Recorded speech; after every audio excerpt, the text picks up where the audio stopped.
Hello बच्चों, आज हम चालू कर रहे हैं इलेक्ट्रोस्टैटिक लेसन का सेकंड टॉपिक। हमारा चालू हो रहा बच्चों इलेक्ट्रिक फील्ड।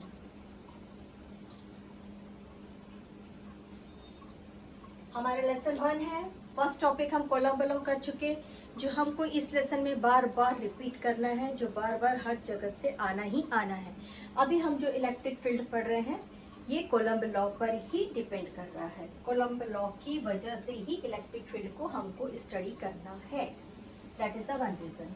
नाउ हम शुरू करते हैं, कोलम्ब लॉ से शुरू करते हैं। एक कोलम्ब है, साइंटिस्ट जिन्होंने बोला एक पॉइंट चार्ज है Q। पॉइंट चार्ज का मीन्स होता है छोटा छोटा छोटा छोटा छोटा लास्ट तक, ठीक है।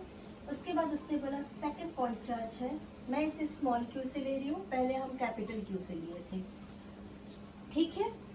दो चार्जेस किसी स्पेस पे पड़े हुए, दिस इज माय स्पेस। ये मेरा स्पेस है, ये मेरा x कोऑर्डिनेट, ये मेरा y कोऑर्डिनेट और ये मेरा z कोऑर्डिनेट। यहाँ पर मेरा एक चार्ज है Q1 और यहाँ पर मेरा एक चार्ज है Q और Q, ठीक है। मेरा कोऑर्डिनेट्स का 0 है सेंटर O। यहाँ से मैंने लिया ये पॉइंट, मेरा वेक्टर पोजीशन डायरेक्शन, और ये मेरा पोजीशन वेक्टर डायरेक्शन के साथ, ठीक है। हम इन्हीं दोनों को अभी पढ़ने वाले हैं। क्या होता है बच्चों कि थोड़ी देर के बाद हम देखते हैं कि ये जो Q है इसको अपनी तरफ अट्रैक्ट कर रहा है। हम अभी इसकी प्रॉपर्टीज कर रहे हैं। हम किसकी प्रॉपर्टीज कर रहे हैं? हम इसकी प्रॉपर्टीज पढ़ रहे हैं, ठीक है। ये जो Q है इसको अपनी तरफ अट्रैक्ट करता है या फिर ये इसको रिपेल करता है। हम फिलहाल पॉजिटिव चार्ज पे चल रहे हैं तो हम लोग पढ़ेंगे प्लस माइनस, ठीक है। ये इसको अपनी तरफ अट्रैक्ट कर रहा है या रिपेल कर रहा है, दोनों ही कंडीशंस में ये चार्जेस के बीच में एक फोर्स जनरेट हो रहा है। दोनों चार्जेस के बीच का डिस्टेंस अगर r है तो हमारा कोलम्ब का लॉ कहता है कि जो फोर्स लग रहा है वो एक कांस्टेंट और दो चार्जेस का प्रोडक्शन मल्टीपल Q और Q का मल्टीपल का प्रोपोर्शनल होता है, प्रोपोर्शनल है, और ये उसके डिस्टेंस के स्क्वायर के इनवर्सली प्रोपोर्शनल होता है। ये था हमारा कोलम्ब का रूल, ठीक। कोलम्ब के रूल में दो चीजें हमने पढ़ ली। पहला चीज पढ़ लिया Q1 और दूसरा चीज पढ़ लिया हमने दूसरा पार्टिकल Q। डिस्टेंस बाद में पढ़ते हैं, डिस्टेंस के बारे में अभी बात करेंगे, बट अभी मैं इसकी प्रॉपर्टी से नहीं बात कर रही, इसकी प्रॉपर्टी कर रही। इसने इसकी तरफ एक फोर्स एक्सर्ट किया और इसको अट्रैक्ट किया, ठीक है। थोड़ी देर के बाद मैंने इसको हटा दिया, क्या फर्क पड़ा पता नहीं, तो मैं इसको ले लेती हूँ एक स्पेस में, ठीक है। Let's check. ये रहा मेरा कोऑर्डिनेट x y z। मैंने अपने पॉइंट चार्ज Q को यहाँ पे रख दिया और एक p डिस्टेंस लिया यहाँ पे, सेम r डिस्टेंस के साथ में। सेम मैंने यहाँ पर भी एक ले लिया p, सेम मैंने यहाँ पर भी एक ले लिया p, यानी कि p लेने का मतलब क्या है बच्चों? OP equals to OP equals to OP।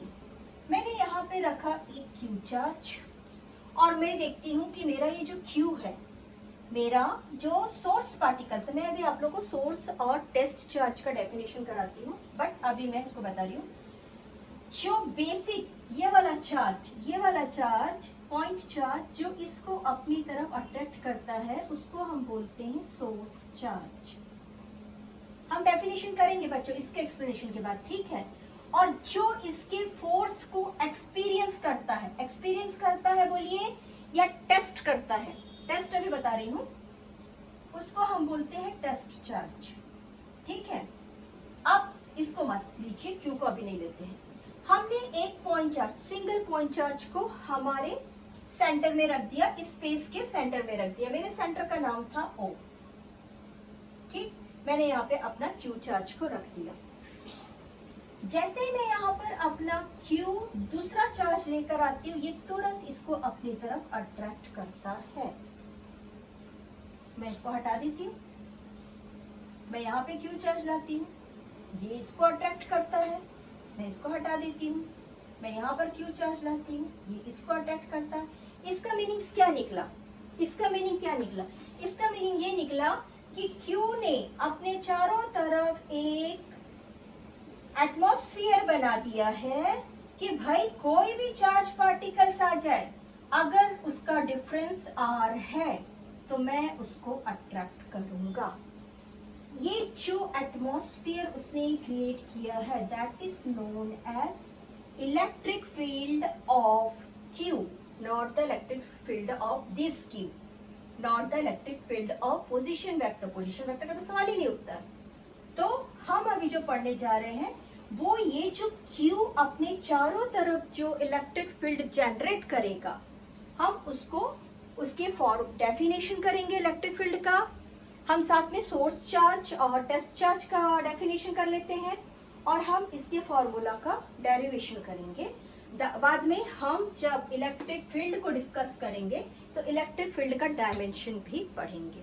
ठीक है, नाउ अब हम चालू करते हैं बच्चों हमारा इलेक्ट्रिक फील्ड। हाँ, पहले हम कर लेते हैं सोर्स चार्ज और हम करते हैं test charge. Write down source charge.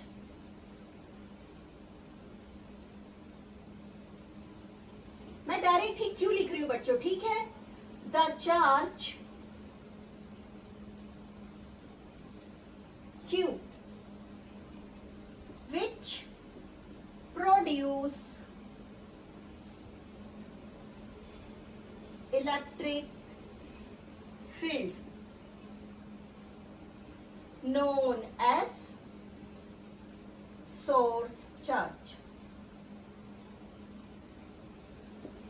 ठीक है, ये था हमारा इलेक्ट्रिक फील्ड और इसने इलेक्ट्रिक फील्ड चारों सॉरी बच्चों, ये था हमारा पॉइंट चार्ज और इसने अपने चारों तरफ इलेक्ट्रिक फील्ड जनरेट किया। तो वो चार्ज जो इलेक्ट्रिक फील्ड जनरेट कर रहा है उसको हम बोलते हैं source charge. Now our second test charge.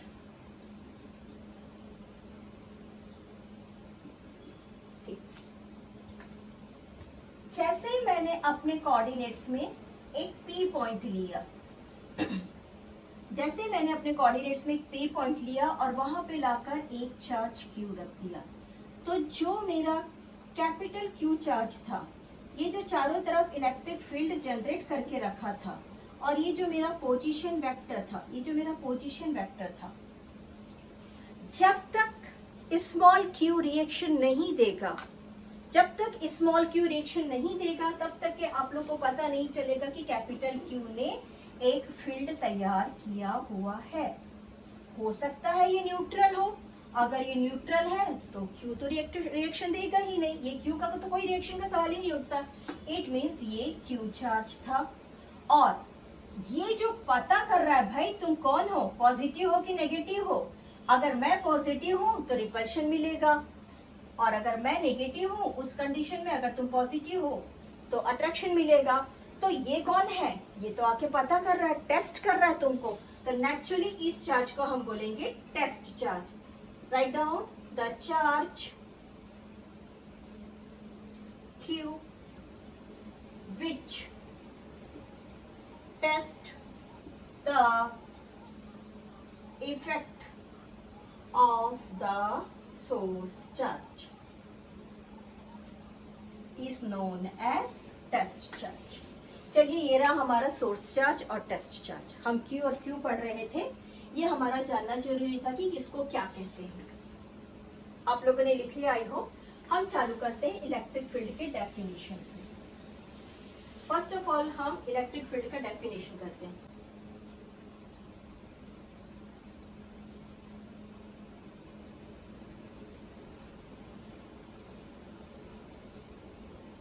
Write down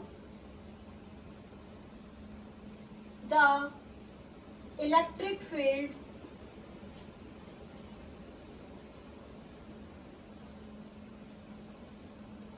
provides, हम डेफिनेशन कर रहे हैं, एंड इलेक्ट्रिक फील्ड हमको क्या प्रोवाइड करेगा? Electric field provide an explanation.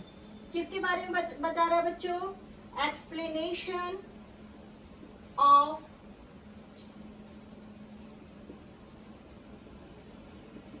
To the action of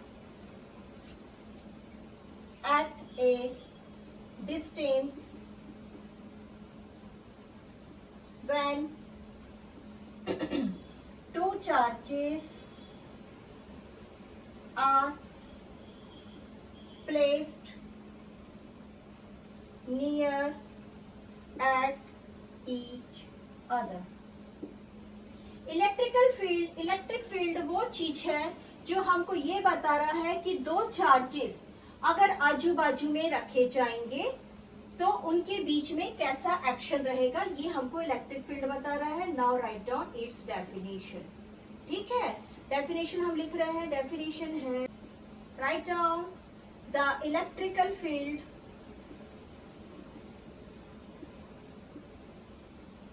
of A charge Q in the space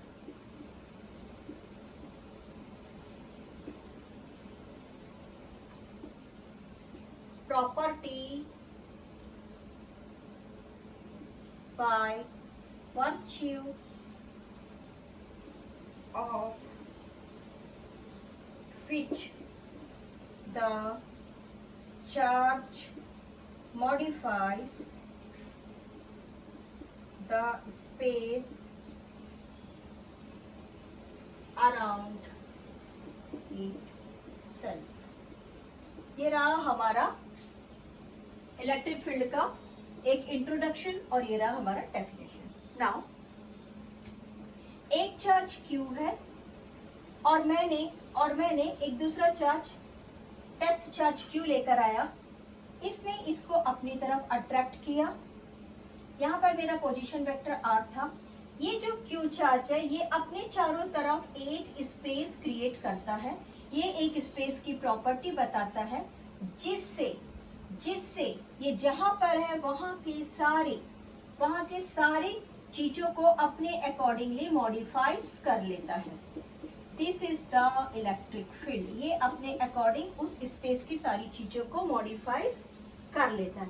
this is the definition of electric field. Now हम चालू करते हैं इसका डेरिवेशन. डेरिवेशन करने के समय में हमारे दिमाग में एक ही चीज अच्छे से है, दूसरा कि वो है कोलम्ब लॉ. हम जो भी पढ़ रहे हैं यहाँ पर पढ़ रहे हैं इलेक्ट्रोस्टैटिक फोर्स. इलेक्ट्रोस्टैटिक फोर्स हमको कौन देता है? इलेक्ट्रोस्टैटिक फोर्स देता है हमको कोलम्ब लॉ.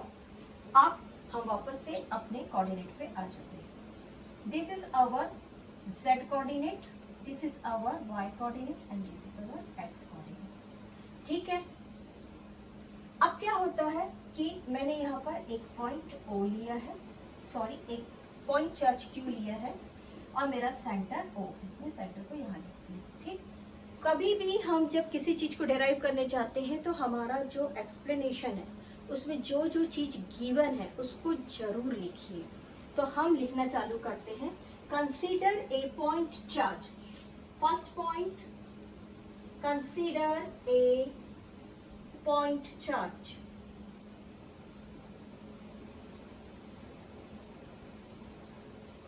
पॉजिटिव ले ले. Q is placed at origin O. ठीक है, इसको क्या बोलेंगे बच्चों? is known is our source charge. ठीक है, हमने Q ले लिया. Q लेते ही हमको एक पॉइंट P मिला. ठीक, हम इस P के बारे में बताते हैं. हमको क्या बताना है? Second, let the P be the point where point charge Q test charge Q is determined। ठीक, हमने P पॉइंट ले लिया, यहाँ पे मेरा Q चार्ज मुझे दिखा, नेचुरली Q है तो मैं उसके लिए वेक्टर तैयार करूंगी कि भाई यहाँ पे मेरा पोजीशन वेक्टर R है। तो इसके बारे में लिखते हैं where OP, this is our third point, where OP equals to, naturally vector है तो इसको वेक्टर साइन दीजिए, OP equals to R, be our कौन है ये है हमारा पोजीशन वेक्टर। तीन चीजें हमको यहाँ पे मिल गई। ठीक है, यहां तक के हम आ गए। अब ऑब्जेक्ट है हमारे सामने में, एक Q है और एक Q है, तो कौन आ जाएगा बच्चों? अगर यहाँ पर Q है और यहाँ पर Q है तो कौन आ जाएगा? हमारा आ जाएगा यहाँ पर कोलम्ब का law.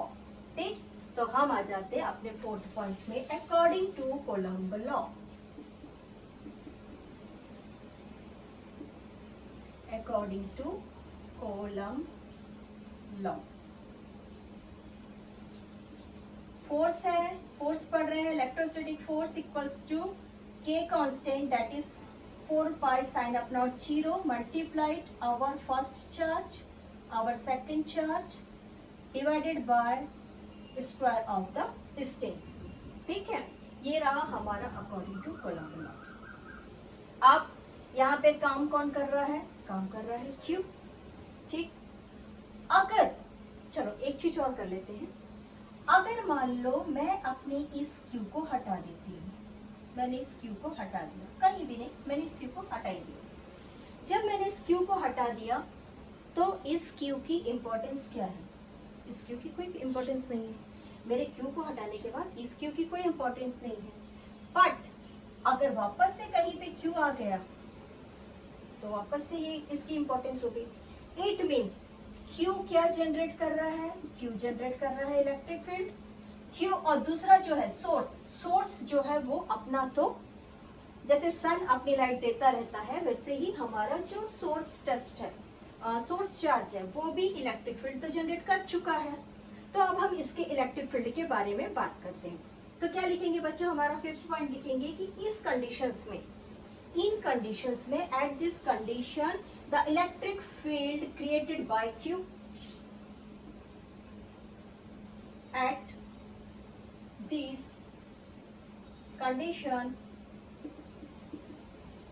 the electric field created by Q। जब इलेक्ट्रिक फील्ड Q क्रिएट करेगा तो उसके इलेक्ट्रिक फील्ड कौन क्रिएट किया? Q किया, मतलब Q की हमको यहाँ पे जरूरत नहीं है। ये इसके द्वारा बनाया गया इलेक्ट्रिक फील्ड है, जहाँ पे मेरे ऑब्जेक्ट का पोजीशन वेक्टर R है और मेरा ऑब्जेक्ट कैसा है? एक कांस्टेंट के साथ है, और मेरा ऑब्जेक्ट जिसके ऊपर सोर्स चार्ज अप्लाई हो रहा था और जो टेस्ट चार्ज है, ये हो गया मेरा इलेक्ट्रिक फील्ड का वैल्यू। ठीक है, यहाँ तक कि आप लोग को समझ में आ गया कि इलेक्ट्रिक फील्ड जो डेवलप हुआ है वो किसके ऊपर डेवलप हुआ है? Q चार्ज के ऊपर डेवलप हुआ है।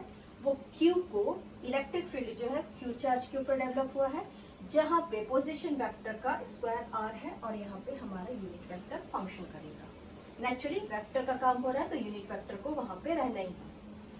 ठीक, ये मैंने फाइन कर लिया, ऊपर का मैं इरेज कर रही हूँ, यहाँ से इरेज करती हूँ। ठीक है,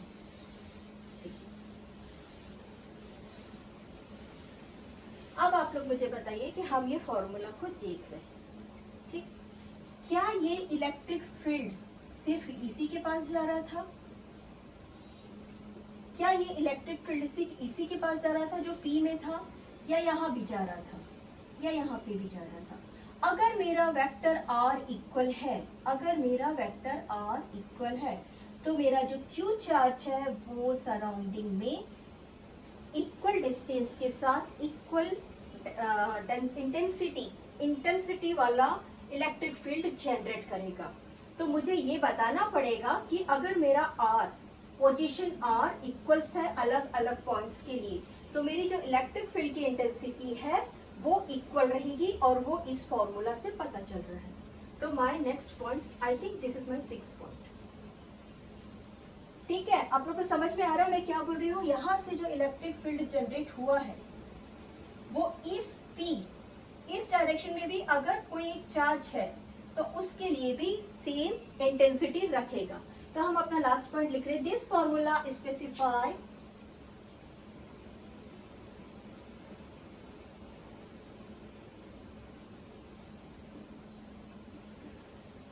क्या बताएगा? वैल्यू बताएगा। गुड, द वैल्यू ऑफ किसकी बता रहा बच्चों? नेचुरली इलेक्ट्रिक फील्ड है।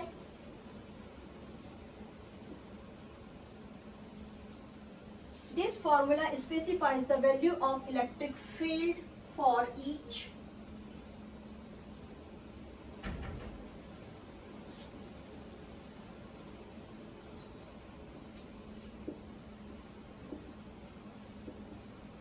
हम पॉइंट चार्ज लिखने के बजाय यहाँ पर हम टेस्ट चार्ज लिख सकते हैं। Point each value of our test charge, ठीक है, each value of our test charge at position vector at same position vector, यानी कि हमारा हर बार में R इक्वल होना चाहिए। ठीक है, क्लियर? हमने क्या बताया कि भाई हमको इलेक्ट्रिक फील्ड मिल गया। इलेक्ट्रिक फील्ड जनरेट हुआ था Q से, जिसको हमने सोर्स चार्ज बोला, और स्मॉल q था जिसको हमने टेस्ट चार्ज बोला। इस टेस्ट चार्ज ने इस इलेक्ट्रिक फील्ड को एक्सपीरियंस किया है, हमने यहाँ पे बता दिया कि इसने इसको एक्सपीरियंस कर दिया। अब आ जाता है हमारा इलेक्ट्रिक फील्ड, ये ऑब्जेक्ट था और इसने इसको अट्रैक्ट किया, यहाँ पे जनरेट हो गया है हमारे पास में फोर्स। तो अब ऐसा हो सकता है क्या कि इलेक्ट्रिक फील्ड का बात हो और हम फोर्स के साथ उसका कॉम्बिनेशन ना निकाले? ठीक, आर का तो हमने निकाल लिया, हमको अभी फोर्स के साथ में इसका कॉम्बिनेशन निकालना है। तो हम क्या करते हैं, हम लिखते हैं बच्चों इन दिस इलेक्ट्रिक फील्ड, कि इस पूरे इलेक्ट्रिक फील्ड में हमारा Q, हमारा यहाँ पर जो Q है जो इस इलेक्ट्रिक फील्ड को एक्सपीरियंस कर रहा है, ये जो Q इलेक्ट्रिक फील्ड को एक्सपीरियंस कर रहा है, तो जो अप्लाइड फोर्स है, जो फोर्स अप्लाइड हुआ है, वो यहाँ पे जो फंक्शन इलेक्ट्रिक फील्ड है, ये जो फंक्शन इलेक्ट्रिक फील्ड है, इलेक्ट्रिक फील्ड के मल्टीपल में रहेगा। फिर से एक बार, Q सोर्स चार्ज की वजह से एक स्मॉल Q टेस्ट चार्ज जिस फोर्स को एक्सपीरियंस कर रहा है, वो फोर्स उस इलेक्ट्रिक फील्ड और खुद के मल्टीपल के इक्वल रहेगा। यानी कि जब हम इन दोनों को, इलेक्ट्रिक फील्ड को जो कि वहां पे एक्टिव है, उसके साथ में जब हम चार्ज का मल्टीप्लिकेशन करते हैं तो हमको वहां पर एक्टिव फोर्स का पता चल जाता है। तो अब हम इसको लिखते हैं इलेक्ट्रिक इंटेंसिटी के फॉर्म में। हम पढ़ रहे हैं बच्चों, अब आगे हम इलेक्ट्रिक फील्ड की इंटेंसिटी पढ़ रहे हैं। ठीक है, हम इंटेंसिटी पढ़ रहे हैं। Write down in this electric field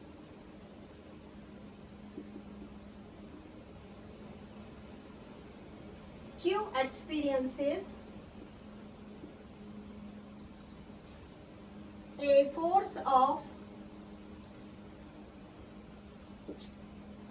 equal, किसके इक्वल है? Equal to charge Q multiply multiply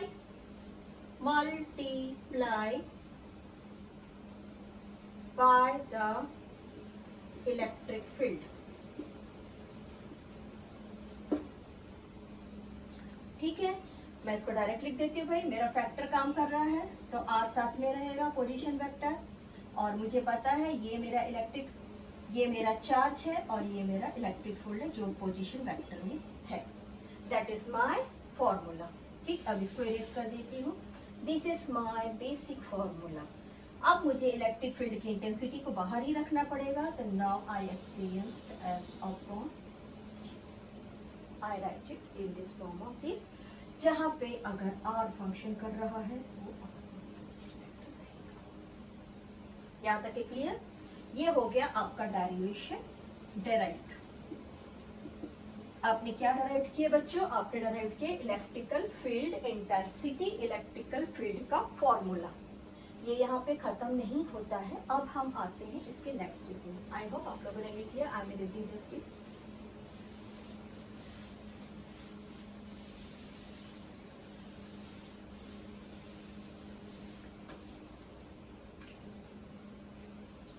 अब ये था Q,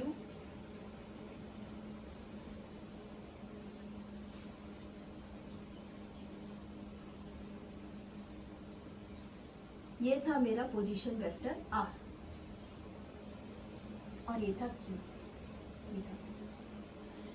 जब Q इसको अपनी तरफ खींचता है तब तक तो ठीक है, हम इलेक्ट्रिकल फील्ड बातें कर रहे हैं। बट ये भी तो कुछ है, ये भी तो कुछ है, तो ये जनाब भी काम करेंगे। तो ये क्या करेंगे बच्चों? अगर अट्रैक्ट करते हैं तो ये Q थोड़ा सा ऐसा है तो थोड़ा सा थोड़ा इधर चला जाएगा, और अगर रिपेल होता है तो थोड़ा इधर चला जाएगा। जैसे Q इसके अट्रैक्शन या रिपल्शन से हिलता है, मेरा इलेक्ट्रिकल फील्ड डिस्टर्ब हो जाएगा। Clear?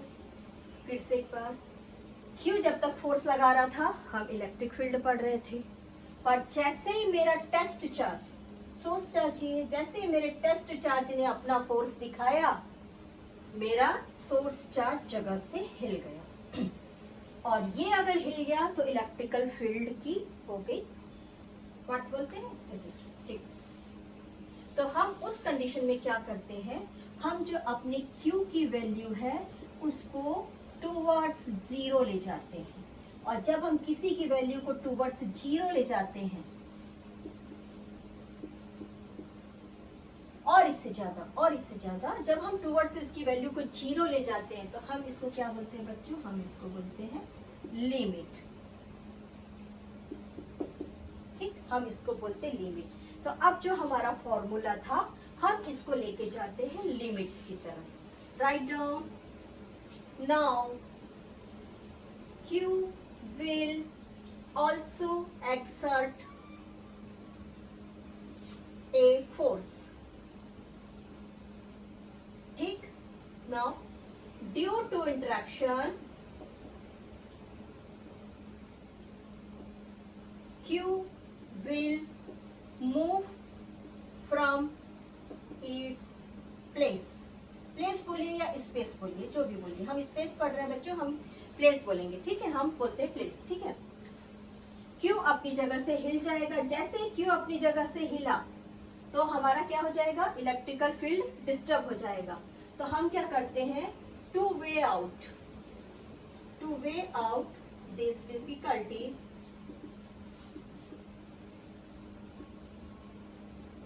We make our test charge negligible. ठीक है, जैसे हमने अपने टेस्ट चार्ज को नेग्लिजिबल किया, अब मेरा E कैसा बात लिखेंगे हम? नेचुरली हमारा जो फॉर्मूला है वो F है, और हमारा चार्ज Q है, ठीक है। और हम Q को लेके जा रहे जीरो की तरफ, तो हम इस Q को यहाँ से नहीं हटाएंगे, ये Q तो यही लिखेगा। हम बता रहे हैं कि हमने अपने Q को जीरो की तरफ ले गए, और हमने यहाँ पे एरो दिखा के क्या बोल दिए बच्चों? This is our limitation. हमारा Q जो है वो जीरो के इक्वल्स टू चार्ज रखता है, देयरफॉर भी टेस्ट चार्ज की वजह से हमारा सोर्स चार्ज जो है वो डिस्टर्ब नहीं होगा। ठीक, अब बहुत जल्दी हम एक काम करते हैं, हमारे फॉर्मूला से हम इसका डायमेंशन और इसकी यूनिट फाइंड करते हैं। नाउ हमारा फॉर्मूला था E equals to F upon Q। मैंने पोजीशन वेक्टर अभी नहीं लिया बच्चों, हम फाइंड कर रहे हैं यूनिट। अब next point, it may be 7 और 8 जो भी है आप ले लीजिए, 7 है 7 ले लीजिए। ठीक, फोर्स को हमारा यूनिट है न्यूटन, और चार्ज का यूनिट है कॉलम। ये हो गया हमारा यूनिट, न्यूटन बाय चार्ज। और अब हम इसकी कर लेते हैं बच्चों डायमेंशन। डायमेंशन में फास्ट लिख दो, force equals to mass multiplication by acceleration, Newton second law, done. Now हम चार्ज को लिखते हैं करंट अपॉन सेकेंड, मास का है केजी, एक्सलेशन का है मीटर, ठीक, और सेकेंड -2, ठीक है। नाउ करंट है एम्पियर, और एम्पियर अपॉन सेकेंड है तो सेकेंड पलट के चला गया ऊपर। ये सेकेंड क्या हो गया, ये एम्पियर अपॉन सेकेंड था, ये सेकेंड पलट के ऊपर चला गया। Write down it's dimension, m⁻⁴ हमारा मीटर क्या है, लेंथ 1 है। Now time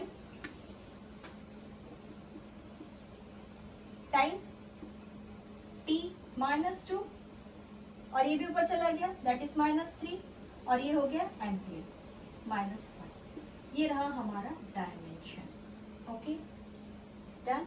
have a nice day.